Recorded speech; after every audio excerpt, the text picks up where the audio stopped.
زمانو کم خلق چې هغې د الله د محارمو بې عزتي کوي، هتک کوي د هغې محارم سري مانه کم شي چې الله حرام کړي دي. د دې حال ګورئ دا څوک ښکاره کوي څوک یې پټ کوي. ځینې خلک خو ښکاره لګیا دي، الله چې کومه شی حرام کړي دي هغه کولا او بر سر عام د هغې بې عزتي کوي. د هغې په باره کې خو الله رب العالمین دا فیصله کړې د نبي د وینا مطابق. نبی صلی الله علیه وسلم فرمایي، صحیح حدیث امام بخاری نقل کړی دی، کل امتی معافا الا المجاهرین، زما ټول امتیان به معافي مگر کم خلق چې هغې په جهر باندې ګناه کوي، ښکاره ګناه کوي، هېڅ باک نه ساتي په دې کې، د الله محارم د هغې هتک کوي، د هغې بې عزتي کوي، دې ته معافي نه شي کېدلی. وایي کل امتی معافا الا المجاهرین. د دې مبارک خو نبي دا ویلي، خو ځینې خلک داسې دی چې هغې پټ په ګوټ کې محارم د الله د هغې بې عزتي کوي، الله چې کوم شی نه حرام کړي دی د هغې ارتکاب کوي، بلکل څه خیال نه ساتي چې په ما باندې څوک مقرر دی او ما څوک اینی، دا هېڅ خیال نه ساتي. موږ لکه دقه شان ته بېبا کوو. د دې په باره کې هغه مشهور حدیث دی، نبي صلی الله علیه وسلم فرمایي، ډېر د غور حدیث دی، ټول ملګري دي ځان سره نوټ کړي، یاد دم دی تاسو ته مخکې، خو بیا یې واورئ او هر ټیم کې محاسبه چې کله د خپل ځان کوئ دا حدیث لږ ځان ته را مخې ته کوئ. موږ لګیا یو جومات ته م راځو، دلته د مسجد ته م راځو، تلاوتونه م کوو، درس م کوو، ذکر اذکار م کوو، لیکن د هغې سره سره بیا انتهاک کوو د حرماتو د الله محارم د هغې هتک د هغې بې عزتي کوو. رسول الله صلی الله علیه وسلم فرمایي، امام ابن ماجه حدیث نقل کړی دی باسناد صحیح، نبی صلی الله علیه وسلم فرمایي، لأعلمن اقواما من امتی یأتون یوم القیامت، خامخا زه پیژنم څه خلک زما د امتنا چې په ورځ د قیامت به راشي بحسنات امثال جبال التهامه، چې د تهامه د غرونو په شان ته غټې غټې نیکۍ به ورسره ورسره وي، سپینې سپینې نیکۍ به ورسره ورسره وي. د تهامه غرونه دا په عربو کې دي ابها طرف ته ډېر غټ دنګ دنګ غرونه دي، دقو نه غټ غټ دنګ دنګ غرونه د هغې په شان ته نیکۍ به د سره ورسره ډېرې به ولاړي، دا د پلاني نیکۍ دي، دا د پلاني نیکۍ دي، ولاړې به هلته دی، به م خوشحاله شي او یو څه پیدا ماته میلاویږي. فیجعلها الله عز وجل هباء منثورا، الله رب العالمین به دې دوړه جوړه کړي چې به والوځي، د دې نیکو به هېڅ حیثیت نه وي، دا به ذرې ذرې صفر درجه ته به راوغورځېږي، دی خو به ډېر خوشحاله وته. فیجعلها الله هباء منثورا، الله به دې دوړه جوړه کړي چې وابل وځي.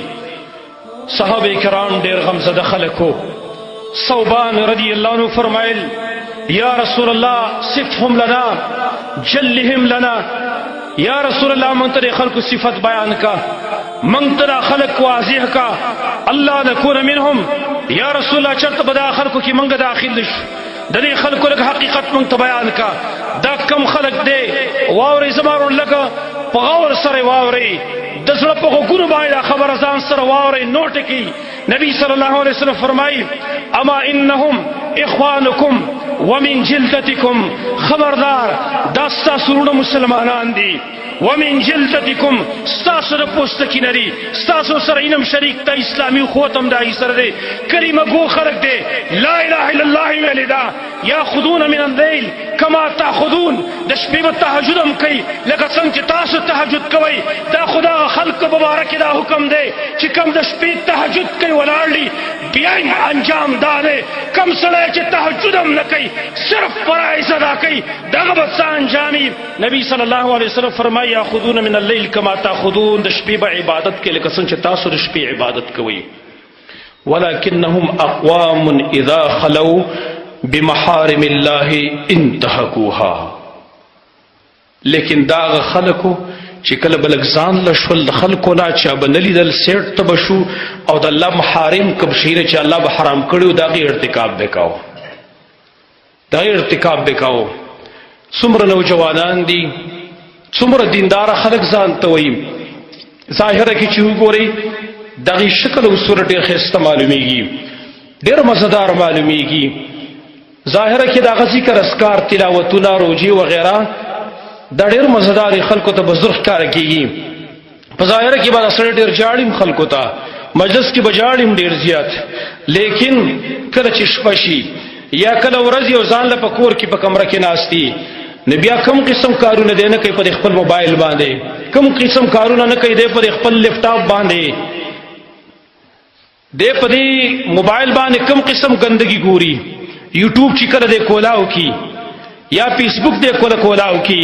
یو ویډیو مخه ته راځي ګندا هغه ګوري، لکه صبر کړه بلم بیا ګورم به پکې بلم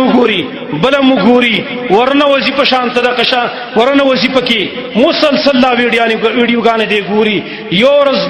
بل ورځ مسلسل دی ګوري، د خود ځان ناشته کچرته مشر راشي، پلار راشي، مور راشي، بل څوک راشي سره بنکی، ځکه هغه بندول ډیر آسان دي، بندول څه مشکل نه دي، زر بنديږي د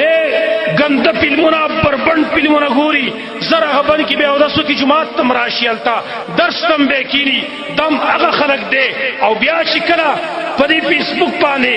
یا په یوټیوب باندې ګنده فلم ګوري، واځي په هغه اکتفا هم نه کوي، واتس اپ باندې په میسنجر باندې په نور اشیاء باندې د چیټینګ کم چې کوي، د پردو زنانو سره د پردو جنکو تر سره د چیټینګ کم کوي، ډېر ګنده چیټینګ کوي التا، ګنده بیهوده نازیبه الفاظ هم استعمالوي التا، او بیا راوځي الته په مانځه کې په سب کې ودرېږي، دا کا خلق دی انتهکوا بمحارم الله.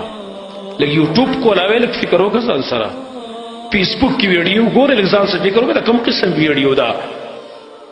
ستا په خوا کې خو تیار څوکیدار ناست دی، ما یلفظ من قول الا لدیه رقیب عتید، ته خو که د خولې نه یوه خبره راوباسي هغه هم دله لیکي، لیدل څه کې لیکي نه خبر هم دله لیکي هلته، دا وایي هغه خلک دی. زما وروڼو موږ کله دا سوچ کړی دی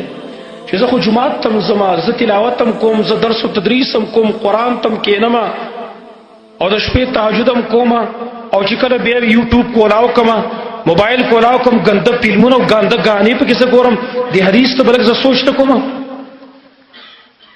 زما وروڼو د الله د محارمو هتک د هغې بې عزتي او بې احترامي مه کوئ.